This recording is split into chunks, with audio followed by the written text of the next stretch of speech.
and I'm sure we'll explore that later in the discussion. Harsh, again, you bring a different perspective to this. What are your views on this issue?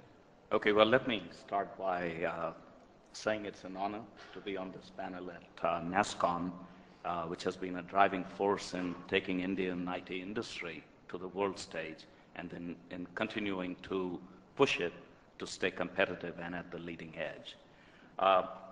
Since I moved to Bangalore several months ago, joined Accenture, I also want to note that it has been absolutely one of the most exhilarating and intellectually stimulating experiences of my life. To see our people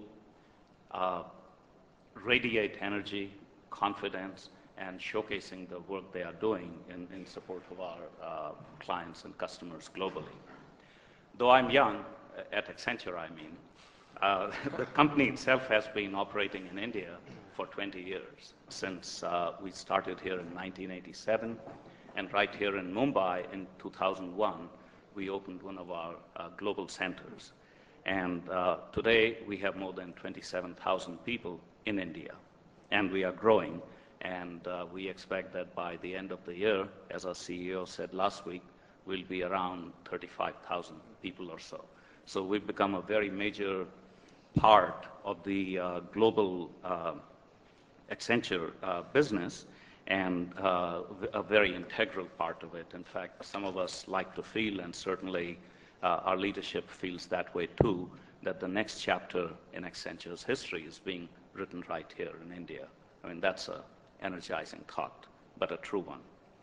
Now, driving and managing growth is a top priority for most global businesses, but in India, the sheer scale and focus is amazing. And in the IT industry, it's incredibly amazing, because if you're growing at 15-20% a year, you're a laggard. So where else do you really get to have that kind of a view? So here today, I count myself triply lucky to be on this panel, because one, I belong to an industry that redefines the conventional definition of growth on a quarterly basis, I might add. Two, our Accenture's consulting practice allows us to draw on a huge storehouse of extensive primary and secondary research, which I will share with you in just a moment, and which researches into how do you become a high-performance business. And three, being part of an organization that has scaled up from about 4,000 people in 2003 to 27,000 today also gives us a unique personal perspective of what it has been like on the ground. So one of the things in this environment of 40-50% growth that the leaders are accomplishing is to do a reality check. And what we drew on is that at Accenture, at the Accenture High Performance Business Institute, we have been doing an extensive survey of over nearly 6,000 companies that have maintained a revenue of over $500 million, global companies, between 1994 and 2004. And what we found is that delivering business revenue growth alone it's not that difficult. You can do it through a combination of acquisitions, new products. You can push some products as loss leaders, etc. So the challenge is really how to deliver profitable growth in a consistent manner. And what our findings from this survey of the High Performance Business Institute that I'm referring to were pretty startling. Of this sample of nearly 7,000 companies, the portion that met the criteria of being profitable as well as showing growth above 8%, and 8% is saying, okay, 50% premium above the GDP growth during the same period, only 3.3% companies were able to demonstrate that. So the challenge of managing profitable growth is really where it becomes interesting to see what differentiates them and what separates them. So the empirical data shows it's a small amount. Now, based on this research, one of the facts that emerges is that it is their ability to constantly be discovering and creating new sources of revenue growth. So you nurture your core business, but you also look for new sources of revenue growth, whether it's pushing the boundary through new services, new models, new values, or perhaps even latent needs that the customers have that you work with them to identify. And the common theme of these companies, the 3.3% that we showed, was the following. One, setting the right level of ambition. And it's, I should say, ambition and targeting.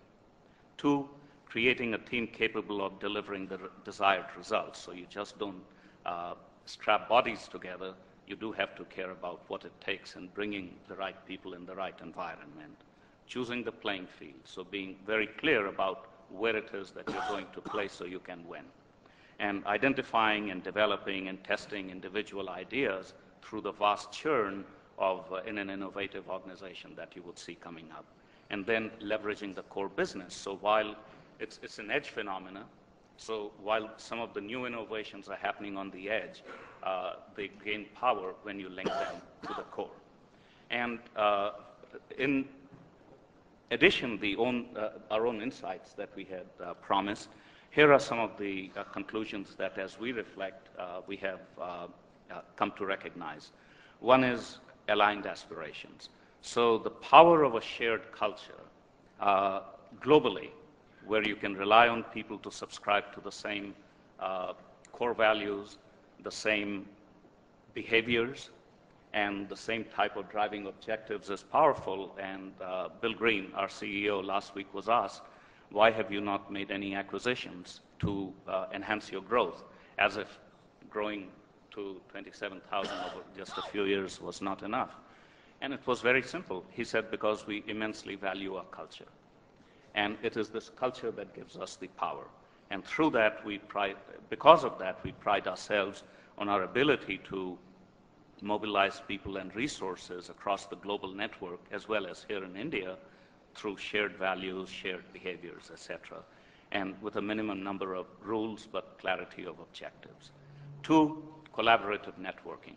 And so I would put it this way, that in a flat world, we are one of the, if not the, virtual company because of the extensive network of people that we have, and yet they operate as one. It's like a school of fish. You can do a little bit of your own movement, but as the totality of the school, you are moving together with a common purpose and common instincts. And in this one, the key is that we need to be able to respond quickly, to respond to new opportunities, client needs, etc. And the key is we operate as a network, not as a hierarchy. And that's a core value.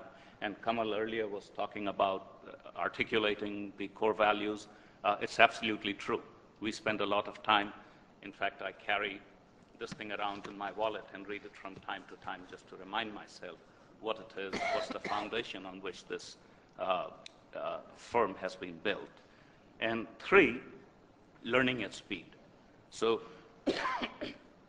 companies no longer have the luxury of relying on long-term employees to provide the continuity and to steer teams and projects. So what we have to do is make training available when it's needed, at the time it provides value to anyone, whether regardless of location, level, seniority. And we as a firm spend over $700 million annually, $700 million annually on training alone. In addition, we also spend another $300 million on R&D, much of which relates to the common assets and tools. So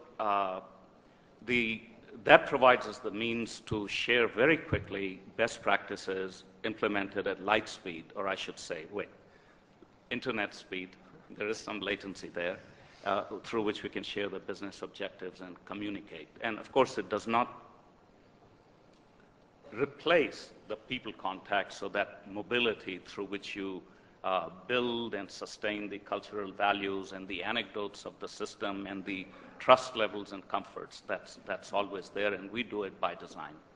So at the start of my comments, I had started by saying how rare sustained profitable growth was in the business, And I'd like to end this by then saying that one of the key elements in maintaining that balance and sustaining it is to focus on customer benefit.